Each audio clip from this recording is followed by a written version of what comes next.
Welcome to today's episode of Afro Scientific Spirituality.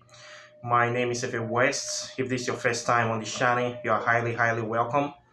This is a place for separating facts from the fiction, the science from the superstitions, and the concept from the misconceptions about African spirituality. Today, I will be talking about the legendary Voodoo doll. This is a doll that have been highly associated with the African religion called Voodoo. It is highly popularized by Hollywood, especially. This is a situation whereby you're watching some sort of movie, then you see somebody is trying to do some evil on another person, then they will get a doll and they will be sticking some pins on the doll with the aim that this is going to affect the target or the victim. So this is kind of now the face of voodoo. When you mention voodoo to people, the first thing that comes to mind is a voodoo doll with pins sticking out or sticking in. So is this really the case?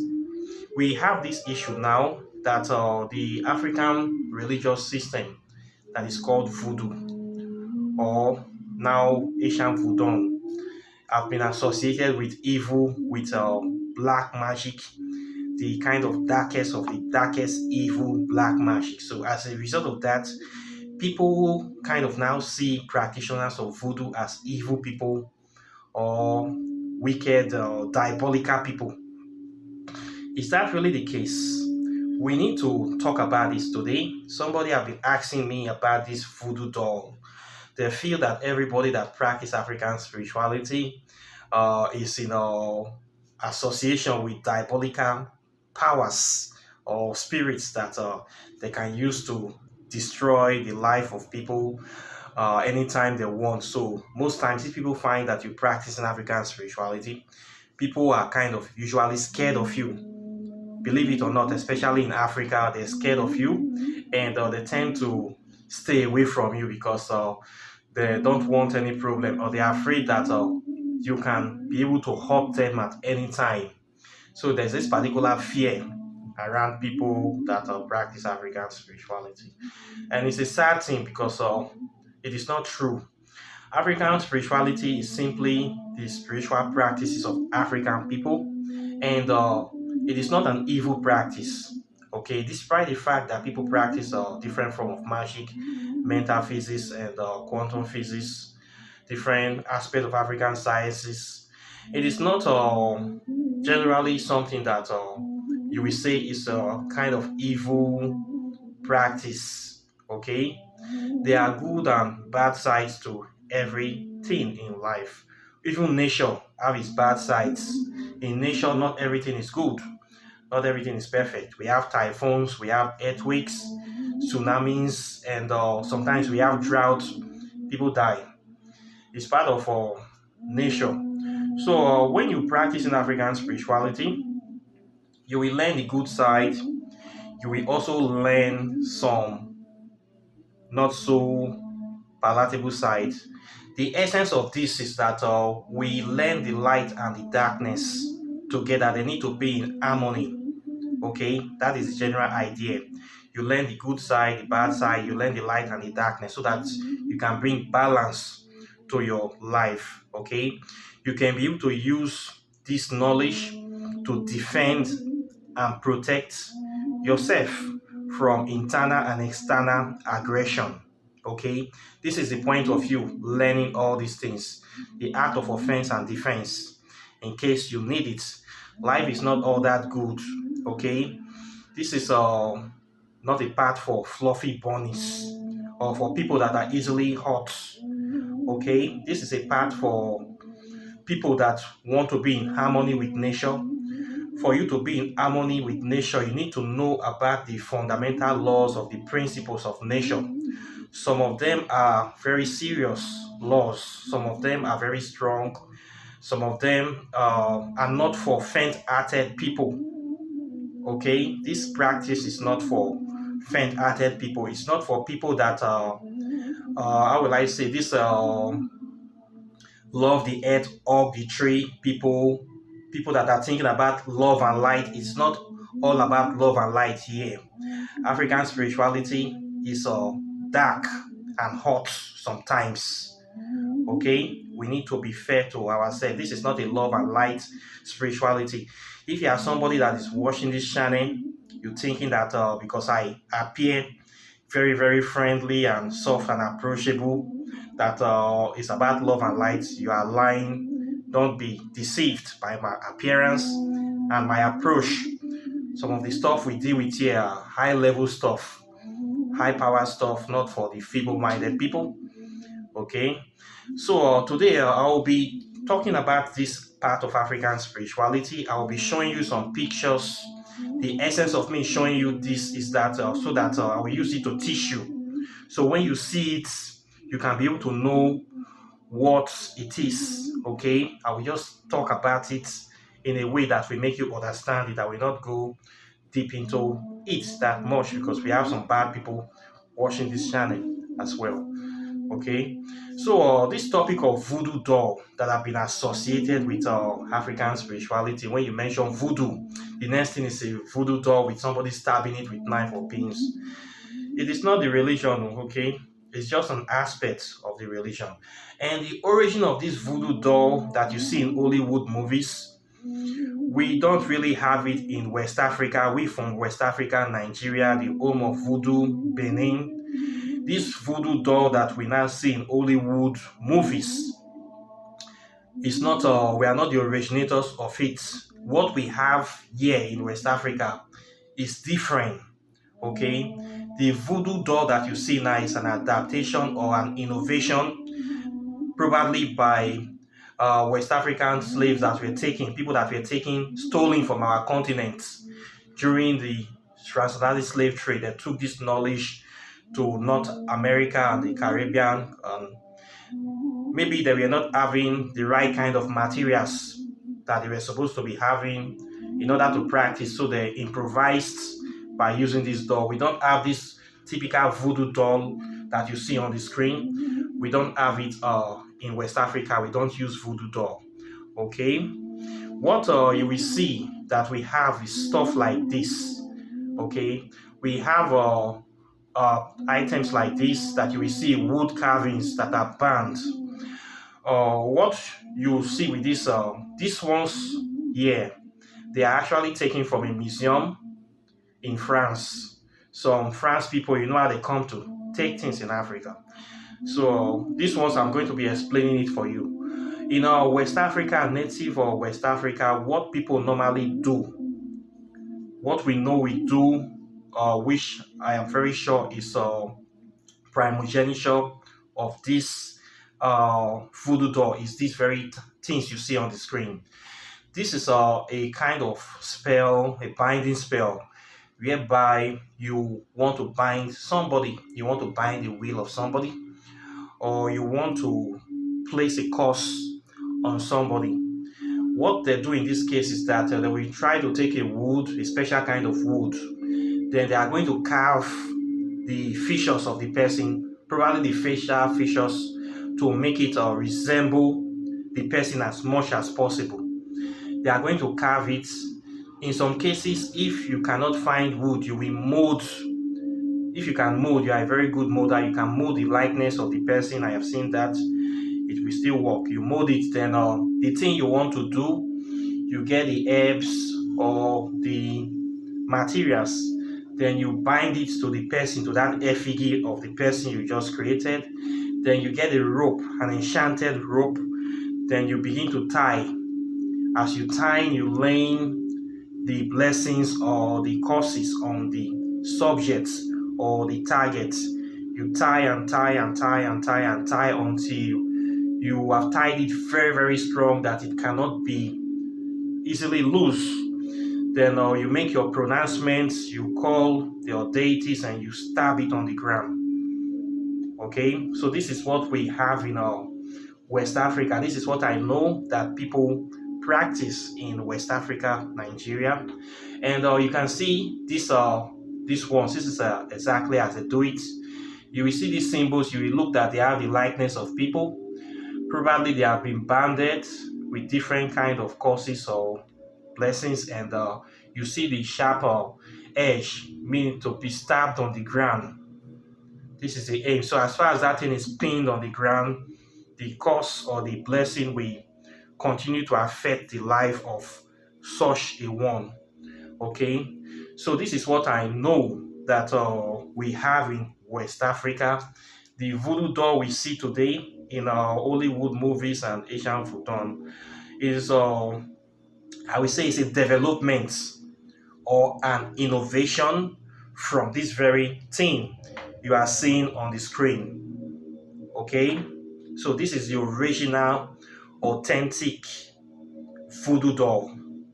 Okay, so you have it here. You're going to see stuff like this, and you can see different cases. This is another case of a kind of lock symbol whereby the god is called of an animal. Infuse a key into it, then they lock it. This could be used to lock maybe some traits about somebody. It can be to lock somebody's destiny, can lock somebody's progress, can lock something you want. So you can see there that it also have a pin to be also placed on the ground as well, and it has the keys in case the person that did the locking want to change their mind, say okay, I don't want this anymore. They are free to open it and discard it, or maybe when they want to do it back again, they lock it. You can lock somebody, the person can be sick and can be well, can be sick and can be well, or anything you can do with this kind of stuff. So this is what you will have. Then you can see another case again. This is a spell for kind of locking and pinning too. So it can mean anything, any kind of thing you want to do. For this type of spell, you see some items of the person are probably attached to this. Okay, it can be their hair, can be fingernails, can be any part of them, biological specimen, DNA. Their DNA will have to be attached to this kind of thing to make it effective. We call it a sympathetic magic. Okay, sympathetic, or it's an aspect of quantum entanglement.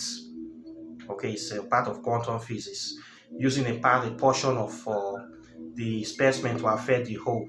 So this is how I know that this is done in West Africa. Okay, this is how people still do it today in West Africa. Then you can see this effigy as well. This one you see is like the symbol of a very powerful medicine man. This is somebody that maybe want to be invincible, that nothing can be able to hurt them. Instead of you to just be going out on your own, you want to make an effigy whereby you will enchant it with all the possible kind of spell that nothing can be able to hurt you.